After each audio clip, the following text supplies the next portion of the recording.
بسم اللہ الرحمن الرحیم۔ حدیث نمبر 422، وطر 3 رکعت ہیں۔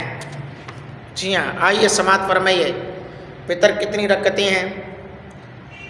مولا علی پاک رضی اللہ تعالیٰ عنہ اس حدیث کے راوی ہیں، بیان کرتے ہیں نبی اکرم صلی اللہ علیہ وسلم نے 3 رکعت وطر ادا کیا کرتے تھے۔ حضور علیہ السلام 3 رکعت وطر ادا کیا کرتے تھے۔ آپ ان میں کہ سارے مفصل سے تعلق رکھنے 9 صورتیں تلاوت کیا کرتے تھے۔ سارے مفصل سے تعلق رکھنے والی 9 صورتیں تلاوت کیا کرتے تھے۔ آپ ہر رکعت میں 3 صورتیں تلاوت کرتے تھے، جن میں سب سے آخر میں سورہ اخلاص پڑھا کرتے تھے۔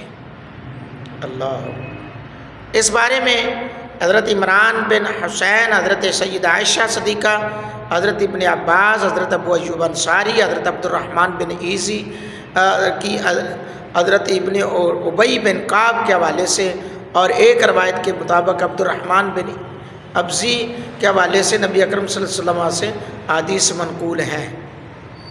تو حضرات گرامی قدر، اس سے مراد ہے کہ حضور علیہ السلام 3 صورتیں ایک رکعت میں پڑھتے تھے، تو ٹوٹل 9 صورتیں پڑھی جاتی تھیں۔ اللہ تعالیٰ اپنے محبوب علیہ السلام کے توسل سے ہم سب کو دین حنیف کی صحیح سمجھ عطا فرمائے اور دین حنیف پر عمل کرنے والا بنائے، کیونکہ ہمیں بات تو یہ ہے نا کہ ہم رسول اللہ صلی اللہ علیہ وسلم کے فرمودات پہ عمل کریں۔ تو جن دوستوں نے ابھی تک بھی چینل سبسکرائب نہیں کیا تو وہ چینل ضرور سبسکرائب کریں۔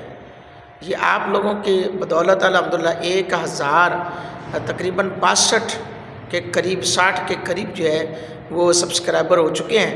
تو الحمدللہ اللہ تعالیٰ سب سبسکرائبر کی خیر فرمائے، میرے اہل و عیال، میرے آبا و اجداد سب کی کامل بخشش فرمائے، آمین۔